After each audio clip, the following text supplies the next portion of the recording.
2024 में मेरे सारे प्रीलिम्स ऐसे 0.25 0.50 सारे ऐसे रह गए।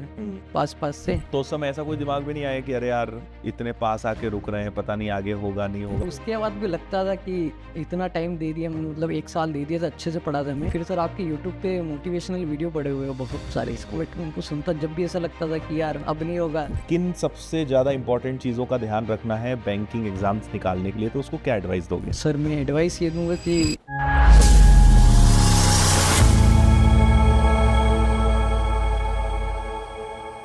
कैसा लग रहा है आरआरबी पीओ सिलेक्शन के बाद? अच्छा लग रहा है सर। चलो बढ़िया। पहला फाइनल सिलेक्शन है, इसके पहले भी और कोई एग्जाम निकले हैं? मेरा इसी साल पहली बार प्रीलिम्स निकलना चालू हुए हैं। अच्छा। पहली बार IPPS PO का प्रीलिम्स निकला था। फिर मैथ दिया था, वो हुआ नहीं था मेरा। ये RRB PO का पहला मैथ था और इंटरव्यू, और इसी बार मेरे सिलेक्शन। अरे वाह, मतलब लगभग सब चीजें फर्स्ट टाइम ही है। जी सर। एक्चुअली मैंने लास्ट ईयर भी दिया थे प्रीलिम्स, पर प्रीलिम्स लास्ट ईयर कोई भी नहीं निकला सर। अच्छा। आप ही के सर यूट्यूब से मैंने करी और ऐप से भी सर अच्छा। करी अरे प्रैक्टिस।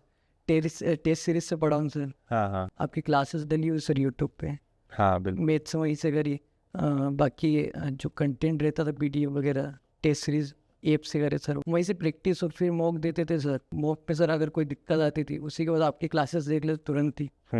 तो वहीं से प्री हुआ, वैसे मेंस हुआ। मॉक इंटरव्यू सर विनर्स के बेस्ट। मेरे से जो क्वेश्चन पूछे गए तो बोर्ड ने, एक्चुअली मैंने और भी कई जगह दिए थे, बट वहाँ पे वही बार बार क्वेश्चन रिपीट हो रहे थे। जैसे मैं उज्जैन से हूँ, तो मुझे बार बार क्वेश्चन वही कि आपकी सिटी में फेमस क्या है, तो वही महाकाल मंदिर वगैरह। विनर्स पे जब मैं गया तो मुझसे सर बोर्ड ने पूछा था कि मंदिर छोड़ के क्या फेमस है। अच्छा। तो मेरा एक वो POV भी हुआ कि यार इसके अलावा भी अपन पढ़ सकते हैं। यहाँ पर एक सुनील भैया और आशीष भैया करके, उनने भी विनर्स से कोचिंग कर रखी। अच्छा। उनके थ्रू सर मुझे काफ़ी जानने को मिला विनर्स। ओके। तब से मैं क्लासेस लिए मैंने।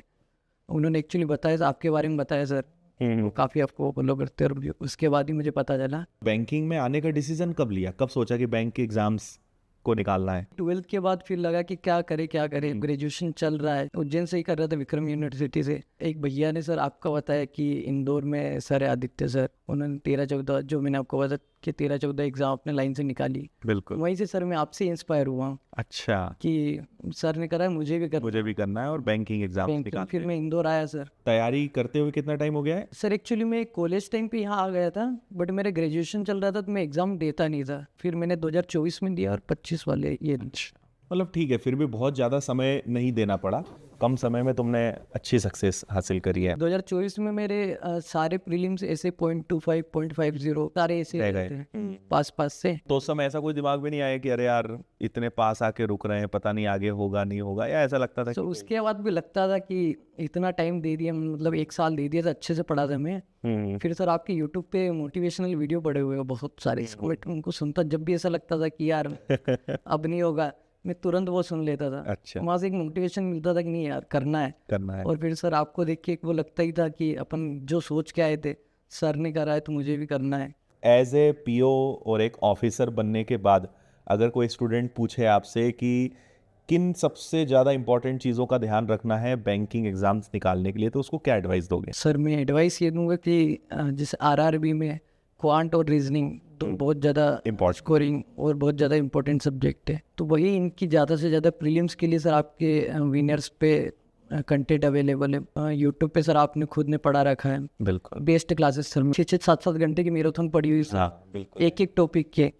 वहीं से पढ़ सकते हैं सर, उनमें ज़्यादा से ज़्यादा स्कोर कर सकते हैं। जैसे मैंने इंग्लिश से दिया था, फिर सर यूट्यूब पे ही मैंने इंग्लिश के लिए पढ़ा। बाकी फिर पढ़ने के बाद जो सर प्रैक्टिस मेन होती है सर, जितनी ज़्यादा प्रैक्टिस कर सकते हो उतना ज़्यादा स्कोर कर सकते। क्योंकि बैंक में टेस्ट का सबसे ज़्यादा इंपॉर्टेंस है, क्योंकि टाइम बहुत लिमिटेड और एक तो सेक्शनल होता है, तो आपको टाइम मैनेजमेंट तो बहुत इम्प्रूव करना पड़ता है। वो टेस्ट सीरीज में भी अगर सर कोई दिक्कत आती थी, टेस्ट दिए, फिर तुरंत सर आपकी क्लास अगर कहीं टॉपिक पे अटक रहे, क्लासेस देखिए 7 घंटे की मैराथन है, कोई टॉपिक वीक है, वो इसमें से प्रैक्टिस, इतनी प्रैक्टिस हो जाती थी सर कि कोई दिक्कत ही नहीं आई। घर वालों का क्या रिएक्शन था, कैसा लग रहा है घर वालों को? सर मैंने सबसे पहले पापा को फ़ोन करा, बहुत खुश हुए सर। मम्मी को करा, फिर मम्मी भी बहुत खुश, काफ़ी टाइम से लगा हुआ था मैं। बिल्कुल। मतलब पूरे परिवार में, जॉइंट फैमिली है मेरी। अच्छा। पूरे परिवार में बिल्कुल खुशी आ गई। खुशी। उन्होंने भी सेलिब्रेशन करा वहाँ पर। अच्छा। यहाँ पर भी दोस्तों ने काफ़ी सेलिब्रेट करा। हाँ। गांव से ही आता हूँ, तो बेसिकली वहाँ पे ऐसा लगता है कि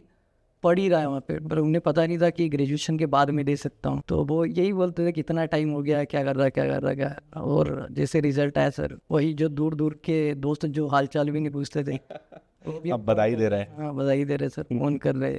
ये तो होता ही है, सफलता के बाद ये सब चीजें तो होती हैं कि आपको दूर दूर के लोग भी फिर याद करते हैं जब आप कुछ बन जाते हो, और नहीं तो कोई पूछता भी नहीं है फिर। पूछता भी नहीं है आगे क्या सोचा है, इसी में आगे बढ़ना है या अभी और एग्जाम्स भी देने हैं? सर। आगे में सर आप ही के गाइडेंस में सर एसएससी सीजीएल करना चाहता हूँ सर। अच्छा, मैं वही सोच रहा था, सर आएंगे सर से गाइडेंस लूंगा मैं सर। हाँ आराम से कर सकते हो, एसएससी सीजीएल बिल्कुल कर सकते हो। इंग्लिश कैसी है? इंग्लिश सर मेरी अच्छी अच्छी है, ठीक है। एक्चुअली मैं सारे प्रीलिम्स में मैं इंग्लिश के मार्जिन से ही हर बार निकाल पाया हूँ। अच्छा, मतलब काफी बेटर इंग्लिश, बहुत अच्छी बात है। मेंस में भी मैं इंग्लिश से ही खींच के लाता था नंबर। देखो रीजनिंग में इंग्लिश में कोई बहुत चैलेंज नहीं आना है, मैथ्स में थोड़ा सा एडवांस मैथ्स पढ़ना पड़ेगा, अलजेब्रा, ट्रिग्नोमेट्री, ये जो चैप्टर्स हैं, और कोई बहुत बड़ा नहीं है, मतलब मुश्किल से 1-2 महीने में एडवांस मैथ्स सीख जाओगे, तो वो हो गया। और इसके बाद फिर जीएस पूरा पढ़ना पड़ेगा, हिस्ट्री, ज्योग्राफी, पॉलिटी, साइंस, ये थोड़ा सा सीजीएल के लिए तैयार करना पड़ेगा। मतलब 3 से 4 महीने अगर इसमें लग जाओगे तो सीजीएल के ट्रैक पे आ जाओगे, क्योंकि ऑलरेडी हम एक बहुत बड़े एग्जाम को फाइट कर चुके हैं, फाइनल सिलेक्शन ले चुके हैं। तो जो एग्ज़ाम को निकालने के लिए जो माइंडसेट होना चाहिए, जो हैबिट्स होनी चाहिए, वो हमारे अंदर है।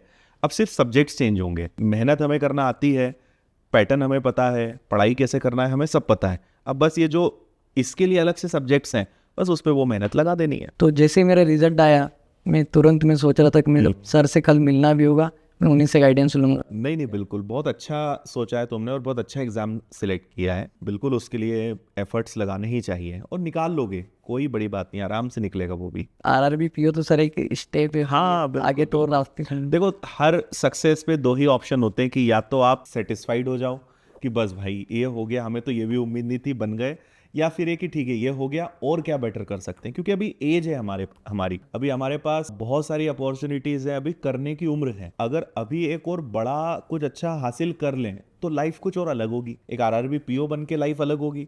अगर इससे भी अच्छी पोस्ट पे चले जाते हैं तो लाइफ और शायद बेहतर हो जाएगी। मेरा ये मानना है कि जब किसी चीज के लिए जब तक एफर्ट्स लगाने का चांस है, एफर्ट लगाना चाहिए, सेटिस्फाइड नहीं होना चाहिए। एक्चुअली मैंने 2023 वाला सीजीएल दिया है, 100+ मार्क्स थे मेरे। अरे वाह, बढ़िया है। तो मैंने तो बहुत जल्दी कवर कर लोगे तुम। कि अब करते हैं। आओ आप एक छोटा सा सम्मान कर देते हैं। Many many congratulations.